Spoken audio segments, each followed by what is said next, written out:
Hello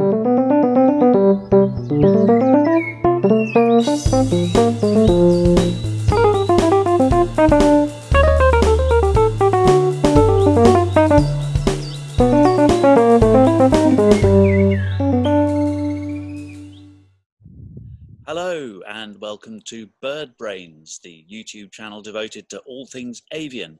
I'm Lev Perikian, amateur bird watcher and author of Why Do Birds Suddenly Disappear?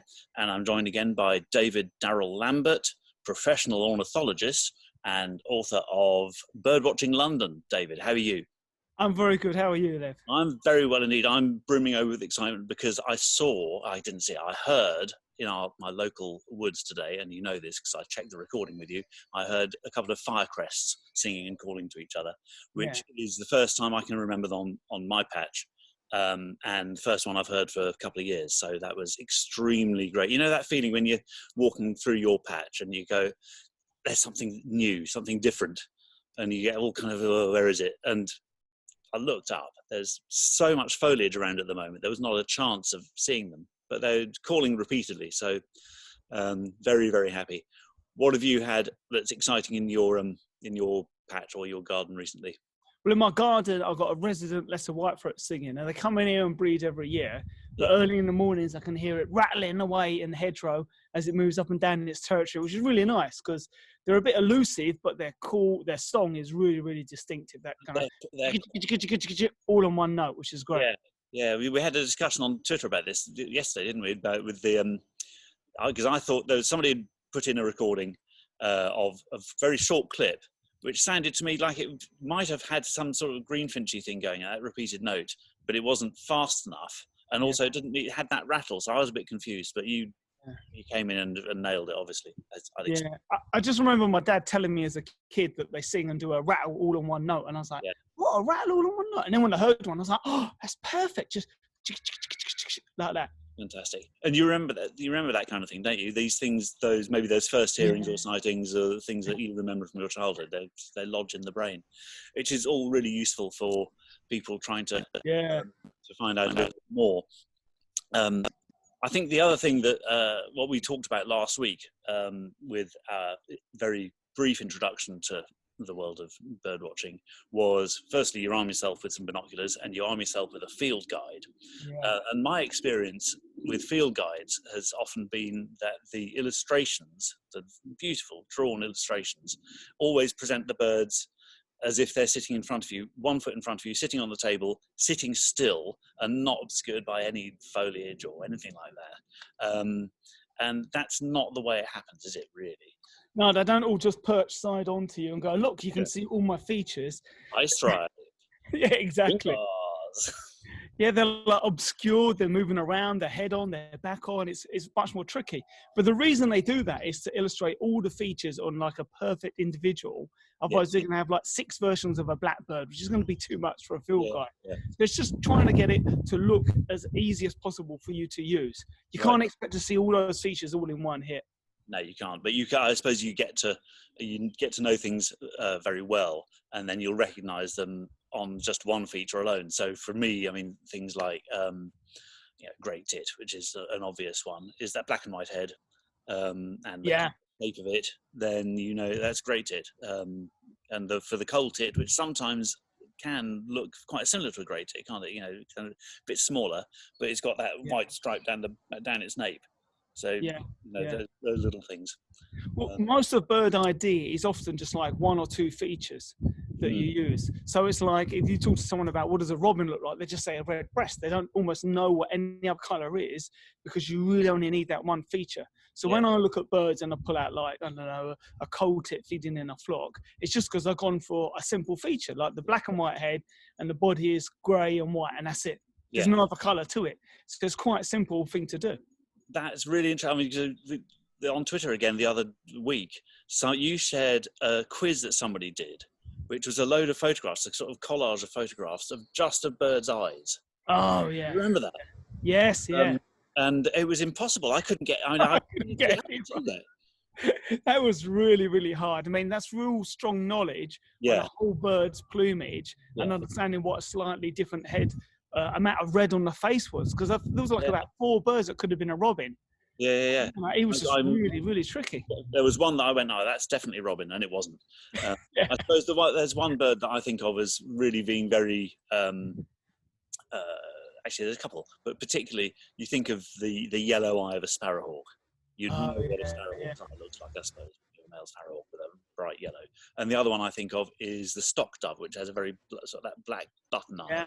Yeah. Almost diagnostic sometimes. You see them in a flock of feral pigeons, and they can look quite similar, although grey birds. But if you look at them, I can pick out the ones in our local park just from the black eye.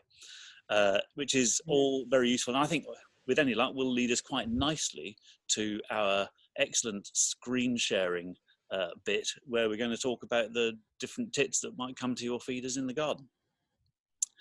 Are you prepared to share your screen with your wonderful infographics?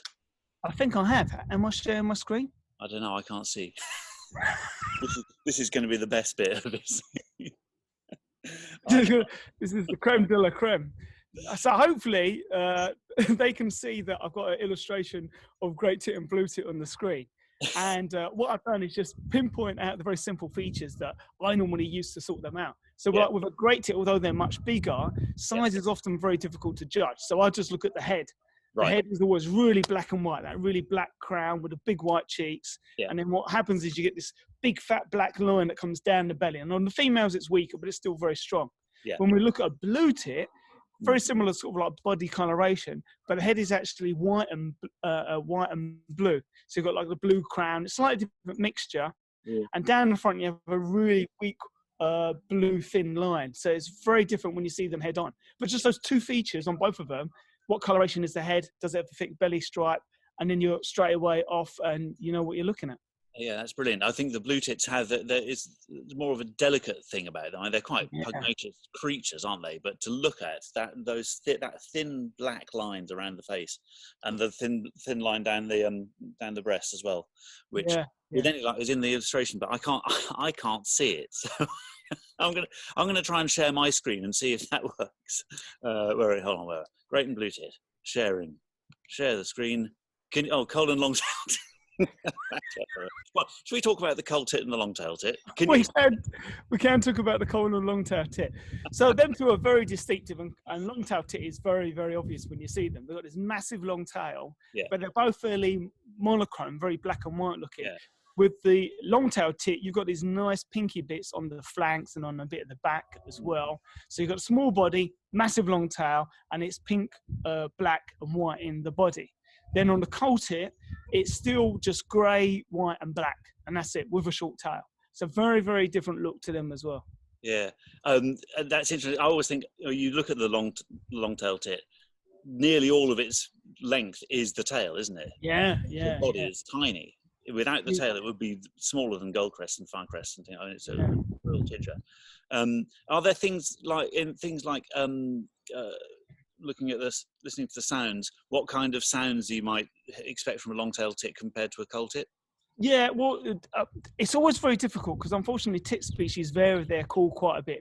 Long-tailed tit's fairly static, and there's kind of like a rolling kind of little churry call. Yeah, very high. To a cull tit, which is much more pronounced and is like a choo choo kind of call like that, which is very kind of like metallic and very loud sounding. So the cull tit's much louder. Long-tailed tit tends to be a lot quieter in sound.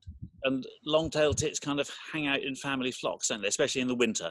Yeah, once they finish breeding, the whole family join together, and you get these big parties of long-tailed tits moving through gardens and woods and stuff like that. But then once you get to February, they tend to split up into singles and start breeding straight away. So in February, March, they're starting to build their nest, which is a beautiful dome-shaped complexion, which is very unique in the British bird scene. Yeah, that's extraordinary. The long-tailed tit's nest is amazing because there's thousands of little bits of hair and lichen and moss and feathers, and it's just an extraordinary sort of architectural experience. Almost fantastic. It is. The only other one that weaves a complete nest is the magpie, but that's all tweaks and then a fairly large structure. Oh, so that dome thing, that's only the magpie and the long-tailed tit. That's excellent bit of niche knowledge there. I'm not going to risk the screen sharing again, but we've covered there, I think, almost accidentally. We've done great tit, blue tit, cull tit, and long-tailed tit. And those broadly are the four main species of that family, aren't they? That we'll see Yeah. at the feeders, especially. I mean, there's hello, there's yours. Oh, is it sharing now? Here we go. Look, there's the blue tit, great tit image. Yeah, you can see. And then we've got down here the coal tit, blue tit image again with all the little arrows indicating what to look at. And then again, finally, the long-tailed tit and coal tit as well. Fantastic. Excellent. Well, people can pause the screen there and they can look at it at their leisure. That's brilliant. Thank you. I'm going to move on because we've actually had a couple of questions, which is extremely exciting for a fledgling thing like this. We've had a couple of questions about bird sounds, one of which was from Laura, who wants to know how you can improve your ability to find where a bird is singing, where a sound is coming from. So you'll hear something and you'll look around and you actually not know exactly where it is. Is there a technique you can use to get better at locating them? Yeah, you have to pretend to be an owl. So owls have one ear high and one ear low. So then what happens is they get direction and they get the height as well. So what I do is I always twist my head like this to get different acoustics with my ears at different levels so I can hear it better. So often when I'm leading walks, I've got like a strained neck because I try to, especially if I try to locate a specific bird, I'll play about to work out exactly where it's singing from or calling, and also cup your ears like that, which also acts like radar, which helps as well a bit. It's a good look. So you have to be quite unself-conscious about it when you're out there. Yeah, I thought so. Well, you generally have to when you wander around with binoculars and stuff. Yeah, I guess so. Yes, the people who walking around binoculars, that's another subject altogether, isn't it? So we've got that's a very excellent answer. Thank you. We've got another question from Ned, who would like to know some of the ways you can remember different bird songs or calls. There are loads of mnemonics, a way of doing it. I thought we could do a quick fire thing. I'll do one and you do one and come back and forth. So the obvious one that people quite often go to is the great tit, which is teacher, teacher, teacher, teacher, teacher. Yeah. So that's putting words against it, which is a great way. And there's a few species that you can do that with. So like with a nuthatch, they sing and they go, me, me, me, me, me, me, me, me, me, me, me, me, me. Excellent. Excellent. The one that is famous, which I don't quite agree with, but I'll do it anyway, is the yellow hammer, which is a little bit of bread and no cheese. Because actually, they quite often sing a little bit of bread and a bit of bread and a bit of butter and no cheese. It's more syllables than that, I think. But it gives the shape of it, doesn't it? Up and up and up and up and then down. Yeah, it's collared up.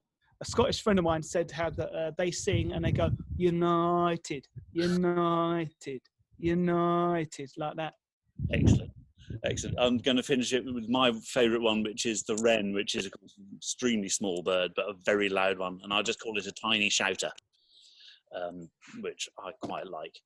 So another thing that I think I wanted to cover in the first episode, which I didn't manage to talk about, was about bird feeders. So people might have a small garden if they're lucky, and they're thinking about where the best place is to put the bird feeders to get the birds to come and feed. Yeah, so ideally you want to keep it not in the vegetation, but slightly away. So they've got like perches to come down onto it, and also so they can see in case any predators come by. But also so it's not like right in the middle of the garden, so they can't disappear it into like a bush.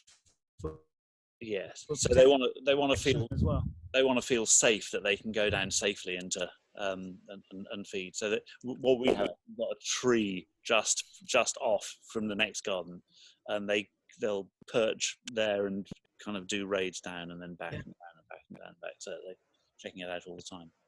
That's really useful. I think we've got enough to be going on with for this episode. Thanks very much, Dave. We'll see each other soon. Thank you.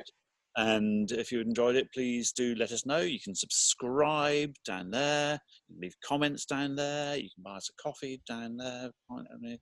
And we'll look forward to seeing you next time. Thanks very much.